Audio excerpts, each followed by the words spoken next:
For a while now, I was looking for a proper pen name to use with my writing projects, my novel in progress, my magnum opus, until the next one comes along. Authors choose pen names for various reasons. What those reasons are, which mattered to me in this context, and how I made that work for me, and what I finally settled on, will be a part of this video. As I've been mentioning here and there, I used to draw and publish a webcomic by the name of Soap's Journey. I was young, I was naive, that's all I'm going to say about that. However, when I published a print version of that comic, I did so under my actual name. Looking back, that might not have been the best idea for several reasons. For one, a co-worker found that comic on the internet and read it during work hours, writing me messages about it while he was doing that. Talk about being uncomfortable. For another, I've got an umlaut in my name, which doesn't translate well to international audiences, especially since I'm writing in English, so I wanted to go differently about the writing projects at least. Find something fitting before I even put myself out there too much, and that way make it easier on myself in the long run. So why do people choose pen names? Pen names have different functions, sometimes overlapping with extra benefits even. They are also a thing for the various arts. Artist names work similar for both visual and musical artists, for example. Even actors do it to some extent, though they can't use it as a shield quite the same way. It just matters to them which name gets credited more. I don't know, I'm not an actor. That said, privacy and protection of identity are likely among the top reasons people consider pen names. And it's likely you've thought of those at first too. We are on the internet after all, where a lot of people have usernames that rarely reflect their given name. It makes it easier to curate a certain image and persona both online and also offline. I think, especially in the age of BookTok and Bookstagram, we need to remember that there are many authors out there who don't have an online author platform. And frankly, I envy them for refusing to run the gauntlet that is a monetized platform. That relative anonymity gives them the opportunity to live quote-unquote normally outside the publishing industry. It also means an employer or acquaintance of other sort googling their name isn't going to see their literary tastes in the top search results, or see that your book wasn't doing so hot, which can also be kind of awkward and embarrassing, or even just whatever else is out there about your life as an author. Then there are writers that like to genre hop and write many books a year. I've got 2 points for that. First, tell me a secret. Second, using different pen names to cultivate different audiences can improve the quality of the audience significantly, especially if there's little to no overlap in those genres. Imagine that author writing is putting out a horror novel first, and you absolutely loved the atmospheric writing and the looming danger at every turn, but are served with a sappy rom-com as the next book. Chances are you won't pick that up, because that's not what you expected to see from author writing. Sure, a person in their audience might enjoy both genres, but they likely still have a preference. And who knows, it might be the sappy rom-com and they are unwilling to read a horror novel. Those people exist too, I think. That means curating your publishing catalog by giving people what they roughly expect can only work to your advantage as an author and keep the readers happier. For that, using multiple pen names is an often used tool. Author McWriter can keep the horror novels, and author pen name can get the rom-coms. On that note of reader expectations, pen names can also help with genre identification. Often, pen names containing imagery like flowers, for example, are associated with romance or romantasy. I'm sure there are other examples out there as well.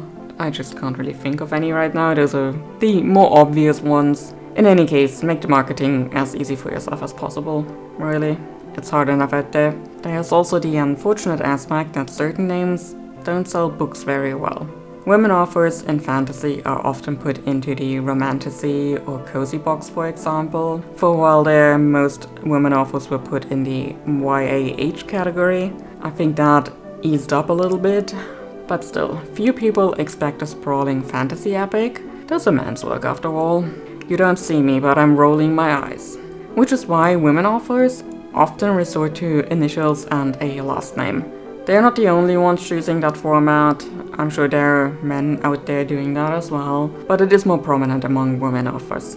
In a similar vein, the Western world has a racism problem, so if your name doesn't sound white enough with certain themes in your book, it might also be a hindrance. It sucks. Even if I'm personally not affected by that specific part, it still sucks majorly. And for a lighter topic, to hand out the reasons why somebody would choose a pen name, making it easier on the reader overall. As I said in the beginning, my name contains an umlaut. That's nothing special here in Germany, but they are not in common use in most countries. I mean, I see you, Scandinavian countries, I know you use most of them as well, but I'm writing in English, and English-speaking people usually do not have ready access to them on their keyboards. Just imagine asking your reader to search for that name to find your book, especially if your biggest marketing platforms are TikTok and Instagram, which are notorious for not letting you select and copy text on mobile. Oh, I have beef with them in that regard. Sure, you can have a link in your bio that collects the writerly pursuits, but the lower the barriers, the better. Okay, I lied, there is certainly one more reason to go with a pen name. Funsies. You get to choose your own name, your own identity. How exciting is that? For me personally, I wanted to have a distinction from the person who published that webcomic years ago.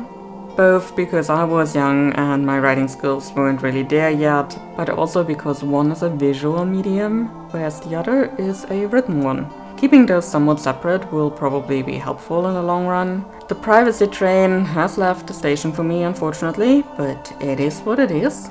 At least that means I can be very open about using a pen name. And of course, I can eliminate the umlaut as well as an unfortunate combination of letters that everybody verbally stumbles over whenever they have to repeat my name. So, how did I go about finding a pen name for myself? First up, I had one major criterion. If at all possible, it should fit with my online handle, SophiePF. I've been using that very abbreviated version of my last name for a while, and grew to like it that way. That narrowed it down from a world-spanning haystack to a citywide one, and gave me some direction to look into. I scoured surname databases and listicles online, finding any name, preferably English-sounding, that started with a PF. There are surprisingly few, but I did find one that I'll be using should I ever discover that writing comedy is my calling.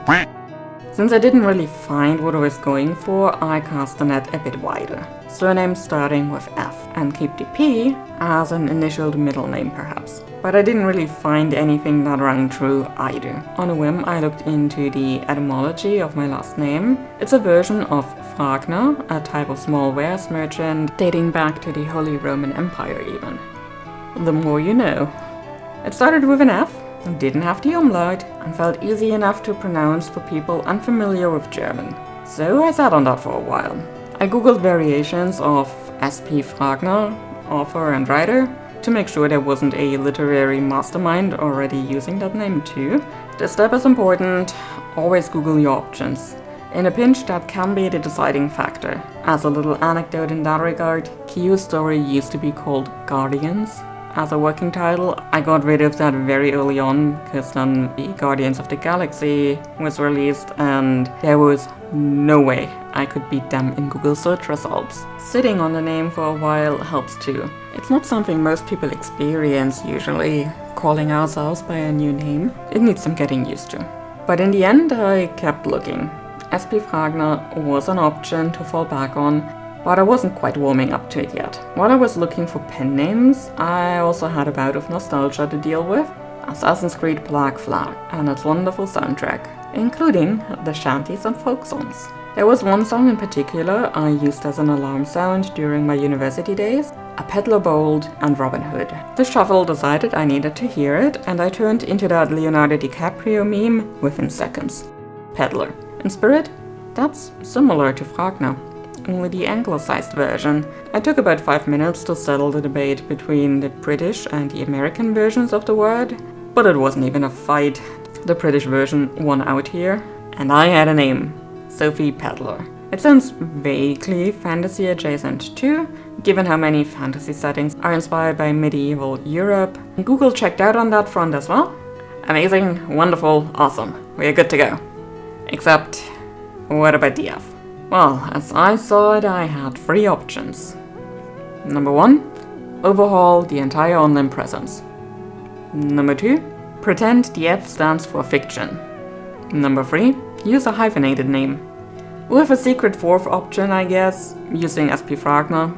But I was beyond that already. Peddler just fit too well and ticked all but that one box. Sleeping on the dilemma for a couple of nights. Again, rash decisions are not helpful when putting your own identity together. I weighed the options. The first option would mean a lot of work. One does not simply overhaul their entire online presence, even a small one like mine. I'm not work averse, but I wasn't foreseeing getting to that anytime soon. The second option sounded stupid, so that was off the table right away. And the third option might see me repeat this whole song and dance of looking up names again, but it felt like the most logical choice. It turned out to be a bit easier in the end, so without further ado, let me introduce myself properly. Hi, I'm Sophie Peddler Finch, and I'm currently working on my first illustrated novel about an amnesiac, a magic-wielding woman looking for her roots in a magic-averse world, and realizing the only one defining her are herself and her action, rather than her roots. The story is of yet nameless, and the irony of a naming video featuring a nameless story is not lost on me. But I'll get there eventually. And if you want to accompany me on the journey of naming that story and also finding out more about it, feel free to leave a follow, make sure to like the video, and let me know down in the comments, have you considered using a pen name? If so, what kind of considerations have you put into it so far, and maybe you have already landed on one? And that's the end of the video. Gonna say goodbye here, I'll see you in the next one, take care and kapla!